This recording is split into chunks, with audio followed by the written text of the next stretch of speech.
Thoughts on your next opponent? Rutgers. Pretty good.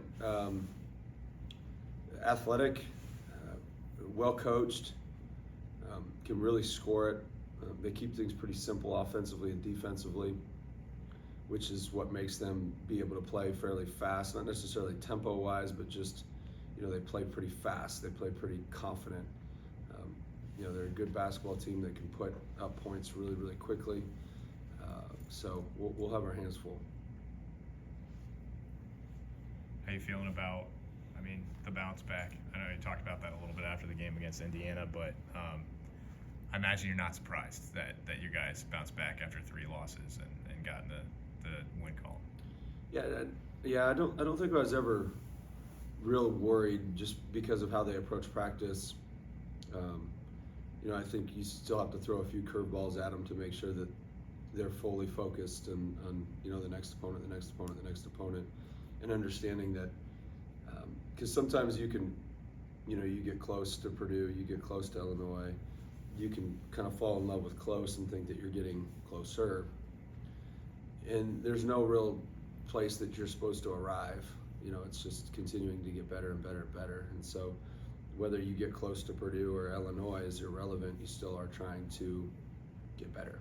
It's not exciting. It's like, hey, just come have a great day of practice, and then get ready for Indiana. And then now come today.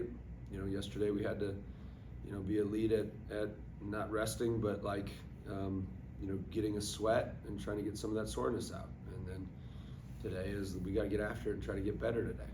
And then obviously, prepare for Rutgers as well. You ask a lot from Tavon, doing a lot of different things, guarding different types of players and everything. What's been the key to his development? Yeah, I think he has an ability to go to another level of effort, of intensity that others can't get to. I think that the key to his development, though, is he listens, and then he tries to apply some of the things that we're telling him to do. And when he trusts that process, which he's done over the years, then you kind of see the result of that performance. And part of it was he was the right place, right time, and he just does his job the way he's supposed to do his job. There's nothing that he needs to do more or less. Just needs to do his job, and he's been doing that, and you kind of see the results of what's happening there. He's not doing anything different than he did early in the season. He's just doing it a little bit better and a little bit harder. What do you recall Tate Sage's recruiting process, like how he got on your radar? What do you recall about that process? I was sitting at a game in Kansas City, and it was, I don't know what tournament it was, and it was at the high school deal where they played with their high school team. And I was sitting next to a guy, a coach in the MIAA, Jeff Bush is his name. He played at Kansas, and he's sitting at a game. It was just me and him, and I was kind of casually watching the game, and I'm like, why is he at this game? And I didn't necessarily, wasn't like trying to pick up on him. I was just talking to him because I like him. And I'm watching, and I'm like, man, these kids are good. It's 2 twins, it's Ethan and Tate.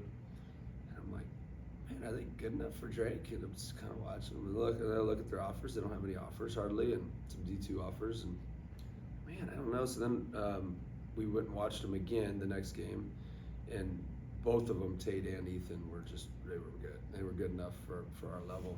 But they played at a smaller school and played in an AAU program that not many knew about, and so ended up offering him and just recruited him throughout the summer.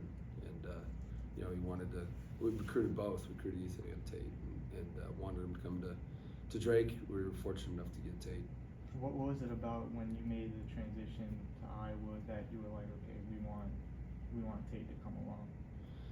Yeah, I thought that he was one that would really develop in a couple years, and we told him that, we just thought that he was that kind of 6'7", 2-guard, bouncy, could guard multiple positions. It's done nothing but win, and those are the kind of kids that you need to be successful here because we want to do it. We'll take transfers throughout, and we want transfers, but primarily our base needs to be high school kids and kind of recruit from within. And so, it's like, yeah, I think he'd be good enough for us eventually. And then kind of throughout the summer, he just kept getting better and better and better. And then one of the scrimmages, I believe he played really well, and I can't remember which one. And we're like, man, he's playing well. And so then we ended up, not redshirting him, and ended up playing great for us. Why do you think he went under recruited? Yeah, I think the more I'm around this level, you have to get so far ahead in the recruiting process. So you have to get out. You can't really talk to them unless they contact you. But like 28, so you got 27, 2027 kids committing right now. Probably some 2028s, and it's like, man, you got to get so far ahead that kids get labels as to how good they are, and so the ones that are slower developing don't get recruited because they just fall off the radar because everybody's focus and attention is somewhere else. And so then we were lucky enough to sit there, and at Drake you recruit a little bit different. You just don't recruit the top 50 kids in the country, and so you have to find those essentially diamonds in the rough, as they would say, who essentially are good enough, but you just pass on them because they're not on that radar when they're freshmen in high school. And so I think that's probably part of it. I think the other part is they probably, even I didn't realize how much of a guard he was. I thought he was more of like what I call a hybrid, which would be like a kind of 3-4, can bounce between positions, big and guards. But he's more of a guard. He's more of a 2 guard. Could honestly swing more to a 1 than he can a 4, to be honest. And so that's another thing we probably didn't realize when we recruited him. Is that like ball handling, vision? Yeah, ball handling, passing, just your spacing, how you space naturally, just the natural kind of feel for those guards. How often do you just kind of randomly find a guy like that? Because it seems like maybe you weren't really watching him and went to that game to watch him, but you found him. Yeah, those are usually your better players because you kind of go in and you're just like, I kind of like that kid, and your eye just moves to him, and because he fits, and he can play and all those things. Obviously Bennett, all the kids that I've had, Trevor Hudgens, a guard that I had before, I saw him the last tournament of the summer. I remember seeing him and like, man, this kid's pretty good, while he was on the second team of Mocan. Well, Mocan's first team had a guy by the name of Trey Young on it. And so we ended up getting him. So yeah, that's probably some of your better players are those kind of kids. To be completely honest, Rutgers doesn't have the type of resume that the last 5 teams you played since the calendar turned over. How do you make sure there's not, guys aren't overlooking? Yeah, I watched the Maryland game the other day. It was Maryland and who did they play? The game they had Penn State. Penn State. And they were both 0-6. And an 0-6 Big Ten team's a lot different than an 0-6 other league team. Those teams are pretty good. And you're just like, whoa, those are guys that haven't won in the league. And those guys are pretty good. Penn State had a couple teams beat at home this year. So I think our guys understand that this is a Big Ten team. They're very well coached. They've got a lot of talent, and we need to make sure that we bring our best effort to be able to give ourselves a chance. I know you said you don't pay attention really to the outside noise. Bennett was getting a little bit of heat too because he's supposed to be this honorable mention All-American and he didn't have a great 3-game stretch. Is he kind of like you? What do you perceive there? Because he just came back and had another awesome game, and but what do you perceive there in terms of him and outside noise? Yeah, good question. I didn't see any of that stuff. If I would have, I see now. If I see some of that stuff, it's like about a player, then I get like mother bear. I get real bad. But that's why I don't look at it, because I don't care if people say stuff about me. I can make fun of myself all day long. But I would guess he's probably more along the lines of me, but he's also probably a 22-year-old, 23-year-old version of me. I don't know what he is, 22 probably. version of that. So regardless of how I can manage that stuff, it's probably more difficult for a guy that works with a level of humility to manage and navigate those kind of things as well. Because there's probably more noise at this level than people realize, whether it's from, now you have agents involved, you have media, you have family and friends that think you should be doing a certain thing. And you try to play to that. And I don't think he necessarily does, but there's always things in the back of your mind that make it so that it's like, why wouldn't I just do what I've done this whole year? Why wouldn't I just listen to the same people that I've listened to my entire life? Let's just listen to those people and do the same things that I've done my entire life. But inevitably, you accidentally start to think, I don't want to lose something that you feel like you've gained necessarily, because a lot of these people at this level, as you get to this level, it becomes more and more difficult. And then you have a little success at this level, and I'm not just talking about him, I'm just talking about in general. You have a little success at this level and you think that you've gained something that you can actually lose. When in reality, you really haven't gained anything, because it's really what you do today that matters, right?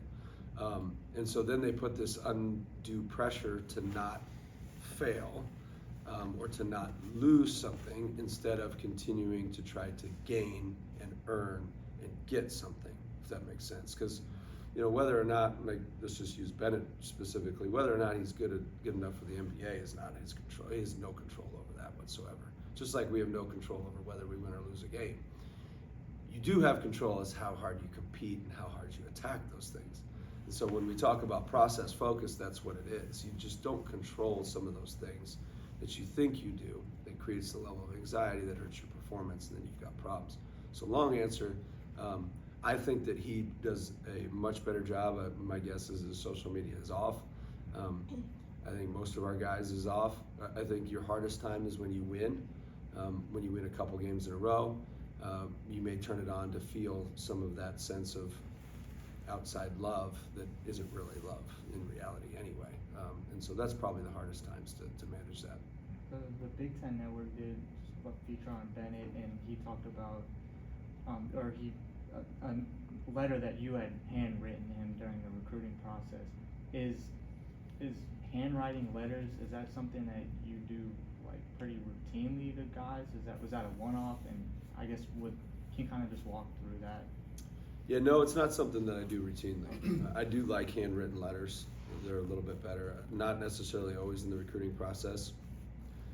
Probably done it 20 times in my career, to be honest. I haven't done it a ton. Sometimes it's just good. The handwritten notes are just, I don't know, I'm old school in regards to that. A text is easy, but it takes time to actually write a note. I think specific to that situation, we had recruited him a whole year, and there was just something that wouldn't get him over the hump.